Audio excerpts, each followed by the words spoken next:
What's up, everybody? Thralls Metal here once again. I'm Necrotic Nick. I'm Jammin John. And we have an album review for you, and one that I know, big fans of dissonant death metal have been waiting on, just because, at least for me, this was probably the reason I discovered dissonant death metal, or just, dissonance in music, period. I finally had a word to describe what I was hearing.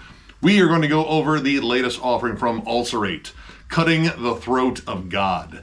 This comes out on the 15th of June on Debamir Morty Productions. Probably screwed up the pronunciation of that, because that's what we do here. This band formed in 2002 in New Zealand. This is their 7th album overall, and first in 4 years after their absolutely amazing album, Stare Into Death and Be Still, which was a year-ender for me in 2020. And in terms of getting into this band, I think I got into them around either Everything Is Fire or The Destroyers of All. It's hard to say, but I became a fan right away because it occupied almost kind of like new territory for me. For those that don't know, and I pretty much already kind of alluded to it, this is dissonant, atmospheric death metal bordering on avant-garde, at least that's what the archives say. And we recently got to see them live, at least as recently as last year, and it was absolutely amazing. And this band really just kind of has their own sound, and they have quite possibly the most unreal drummer I think I have ever heard in any band. It's just bonkers what this guy does. Yeah, Jamie St. Murat is a beast, a master of his craft. Don't get me wrong, there's a lot of great death metal drummers out there, but this guy, in my opinion, surpasses most, if not all of them, as far as what he's capable of. I've been an Ulcerate fan since The Destroyers of All. First heard that on Last FM years and years ago, and thought, man, this is insane. And it could quite possibly be my full introduction to dissonant death metal, and why I'm such the dissonant slut that I am today as far as music is concerned. No one does it quite like Ulcerate. They just don't. Yeah, I mean, a lot of the stuff that I like that has a lot of dissonance in it is due to Ulcerate. They were kind of the band that really got me into it. I mean, I think Voivod was also in there too, because Piggy really utilized dissonance a lot, but this band used it to a very different level. And over the course of their career, they've utilized it in a lot of different ways. Their earlier material is brutal and just heavy and insane and suffocating. And as this band kind of went on, it got more atmospheric, a little bit more lush. Stare Into Death and Be Still was kind of a big turning point for the band, though. It became more melodic, but melodic in their way. It's still dissonant, it's still heavy, it's still cavernous and haunting, but surprisingly more approachable than, say, a lot of their earlier stuff. And that can be said for how weird that show was. When we saw them live, it was not the typical metal crowd. Yeah, I saw a lot of people wearing fedoras, and I said, what in the hell? Because I've been listening to Ulcerate again for years and knew what I was getting into, but it was such a bizarre crowd. I will never forget that. I mean, when you have a band that has a very specific, very distinct sound, you attract a very specific, very distinct crowd. And I mean, I've seen a lot of bands with a lot of crowds that this is not entirely a metal crowd, but they appreciate this music on some level.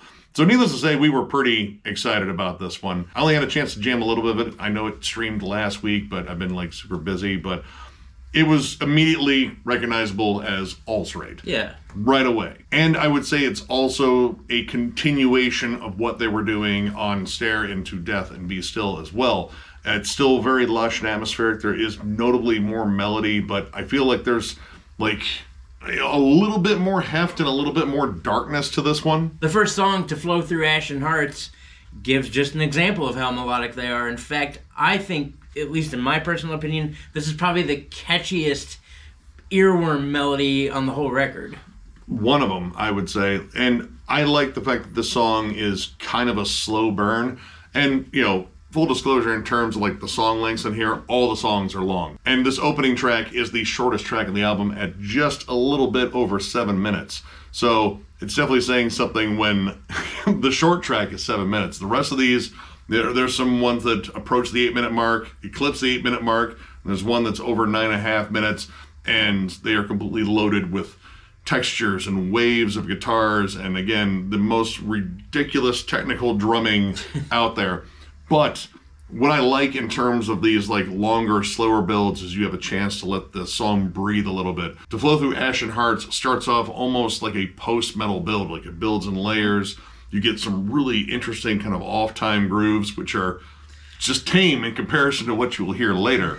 But I like that it kind of builds into these giant swells of like dissonant atmospheric riffs, a couple of punctuated chugs to kind of like lead into the very airy guitars. It's weird describing this because it is heavier than hell. Yep. But it's also very fluid. It kind of floats around like, I don't know, damp air, like air coming from a humidifier. And much like a fog, you can kind of run your hand through it and watch the air move around. It's like that. Like that's kind of the best way I can describe it in terms of like the guitar work on here.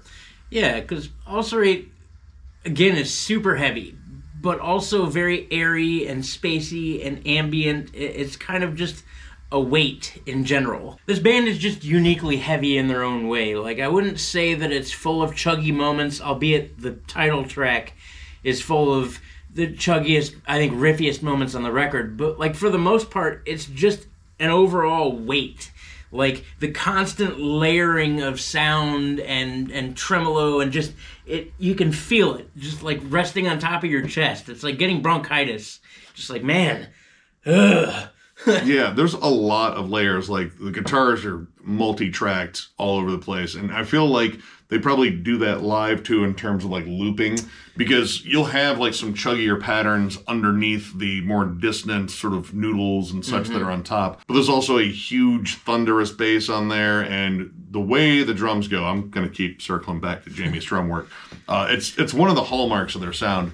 That man is insane. He accents everything. And it's these fluid, strange transitions from like off-time rhythms to blast beats to just ghost noting everything. Like, when I say he accents every note, I don't think I'm like understating that. He accents notes that don't exist. He accents notes that haven't even been played yet. Yeah. He is a machine. He's part of the reason that I own so many cymbals on my drum kit. I have 10 cymbals on my drum kit, and he's why. The accents that man pulls with splashes and bells and chimes, just like, it's everything. He literally accents everything.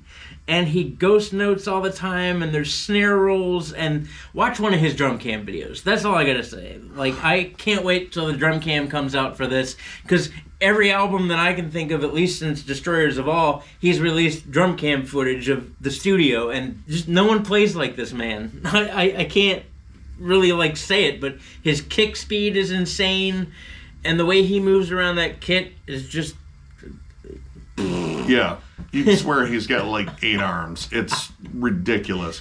But that is a huge part of their sound because a lot of it is just like this dense, chaotic, but still very fluid sound. And admittedly, it can be a bit much at times, but when they space out with like really good dynamics in terms of like just deconstructing the song and building it back up in different ways, it is not a sight to behold because you can't see it, but like the equivalent of. Like, Transfiguration in and Out of Worlds, possibly one of my favorite songs on the album.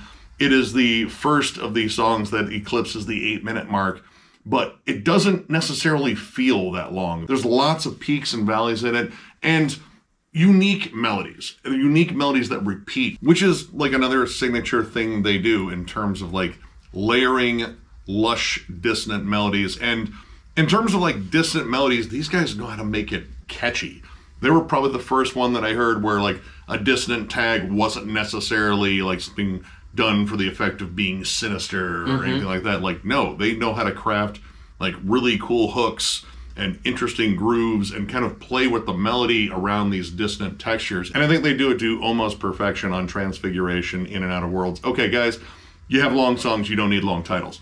It'd be nice to just have like a one-word title in here because a lot of these song titles are loaded with words. One of my favorite parts about this band isn't necessarily when they speed it up, because they do, but it's when they slow it down. A cool thing to me about Ulcerate has always been their ability to incorporate these really like slow, kind of moody, brooding jams in the middle of their songs. Again, songs like Transfiguration, In and Out of Worlds, and Undying as an Apparition both have really awesome moments where they cut everything out, and the drums even slow down, and again, this is where you get to hear Jamie focus more on accents and ghost notes and things like that.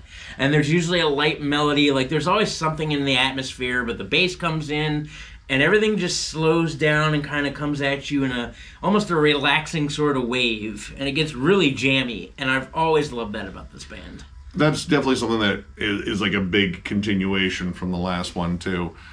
Clean breaks and clean playing. Like, it's not all just like waves of dense guitar. Sometimes you get some more subtle moments. The Dawn is Hollow has an absolutely amazing clean break that kind of comes out of nowhere. Like, you're getting into these actually crazy bonkers rhythms and weird just spiraling riffs, and then all of a sudden it kind of just drops out, and you're almost kind of got this like almost sort of jazzy break in there. And it is cool to hear Jamie slow down a little bit, because you can really hear all the different accents he's putting on stuff, especially in these like slower, groovier moments. At the beginning of Undying as an Apparition, just this kind of cool like little off time swing, and then as it goes on, he incorporates a little bit more in the pattern, like a drum roll. And you can actually hear like the guitars kind of get a little bit more intricate, and they start matching that. So rhythmically, there's like so much fun complexity on here. And I like hearing it actually build up. Like it has like almost sort of a post-metal sort of vibe to it, like bands like Cult of Luna, where you can hear every layer come in. I think that is absolutely fascinating. And these big open sections where they kind of clean everything up and it's a little bit more subdued, it's nice to hear the song sort of breathe a bit, because these songs can be just absolutely congested with all sorts of crazy melodies, insane drum work, bass runs that are nuts, cavernous vocals. Hearing it break down a little bit like that, and kind of hearing how just like lush everything is, and how drenched in reverb, and it's kind of pleasant. It's a nice little cool down, and how they build back in to these heavier moments I think is also really fascinating, because you can hear the pace pick up, but not in like a traditional sense. Like it's like a little bit more accented drums or cymbals, or the guitars start peppering in something a little bit more lush, and then all of a sudden you're taking off into blast beats again, and it's absolutely insane. And another reason that the slowdown moments and the jams are so cool is in part to the production. It's like they scraped a layer of mud off and just made everything ring out a little bit more, and it's crisp and it's clear and a little bit brighter. Yeah, I mean, brighter, like not in the sense of a sunny, pleasant day, like brighter, like you remember in Poltergeist when they opened up the closet and it was just a mess of lights and screams, and then a big slimy skull came out, like that sort of bright. So it's a cold, dead, just menacing light, but it's lighter. Yeah, and again, that may be in part due to the fact that it is mixed by Jamie, which would explain why the drums are so out front, just as they've always been, because why not? If you've got 113 arms and you know how to use them all, well, he can do the drum parts and mix at the same time while high-fiving every member of the band. Yep, eating a sandwich. I mean, this guy is multifaceted. When we saw them live, I caught myself just many times going, wow. Wow. And I moved to the side of the stage and was just like, wow. I mean, it's that good. Luckily, he walked off the erection he had when he came back to me. Yeah, this album sonically is just sort of lovely sounding, very hypnotic, trance-inducing, and again, it plays on one of their biggest strengths, where the album just has this huge atmosphere. It's lush and it's chaotic in a way, but it is still very anchored to melody. And that kind of keeps this very listenable and very approachable, because there's, again, constant hooks that pop up. But I will say that this album does suffer from some bloat. It is a little self-indulgent in terms of what they do, like the constant layering, and it just gets congested at points.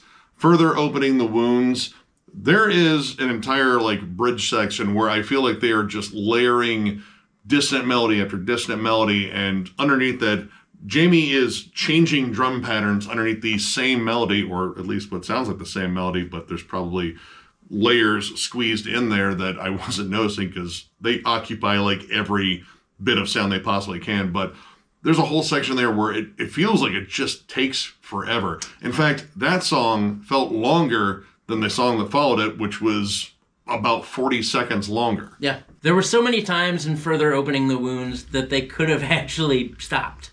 They could have ended the song. In fact, I could count like 4 to 5 moments where it sounded like it was starting to fade out, and you're like, all right, we're done. Nope, off to the races. Or, okay, we're almost done. Nope, transition into 13 more crazy parts. And, like, don't get me wrong, I love this band. Please don't get me wrong, I adore this band. But there were a couple moments, Further Opening the Wounds, To See Death Just Once, Undying as an Apparition, like, there are many times where it keeps going, and you're just like, all right, come on.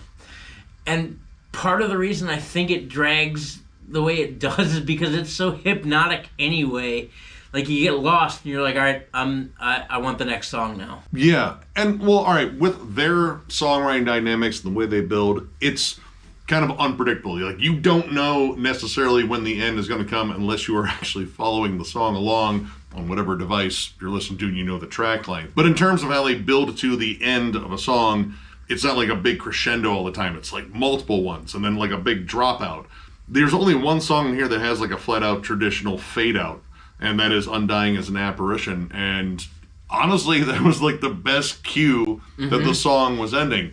The rest of these, because their songwriting is so theirs, you really don't know when the song is ending. And again, you have so many big peaks where everything's ascending, then it drops back down and quiets back down, builds back up. There's a lot of like busy transitions that don't necessarily like cue you in to when it's ending. It's because it doesn't transition to anything significant. They don't transition and change parts. They transition and build on parts. And because of that, it's confusing as to, again, when it's going to end. Because you're adding another layer. You're adding another layer. You're adding another layer. Oh, here comes a turnover. Maybe this is something different. Nope, it's the continuation of that. And that's where it gets kind of like, Jesus Christ. To See Death Just Once, I mean, that song, I did like the fact that it was heavier, a little bit darker and more sinister. Because a lot of this, like, the atmosphere isn't necessarily dark and sinister. It's, I don't know, like weirdly hypnotic and engaging, kind of cosmic, but not like the dark tentacled creature devouring the universe way. To See Death Just Once kind of comes off as like one of the more aggressive, sinister tracks outright. But the end of that song, I feel like could have been cut off multiple times because it kind of just drones on the same part. And while Further Opening the Wounds at least is doing a lot of these like just crazy transitions into parts that could be the end, this one kind of just hangs on way too long. I don't mind longer albums, I don't mind longer songs, but with this band, when it works, you know, when they're using a lot of like cool dynamics, you know, kind of dropping out the songs and building them back up and having some repeated hooks, because a lot of this, some of it feels like very like stream of conscious, and I do like that about them. But in a longer song, you can get really lost in that. But with this band's style, like, I mean, it can just be a bit much just because every conceivable layer is occupied and they're trying to squeeze in layers in the very, very narrow sections where it isn't busy. So not only did this feel like congested, it kind of felt pretty long too. And I've definitely listened to albums that are longer that didn't feel as long. Like after this album, I felt like I needed to shave.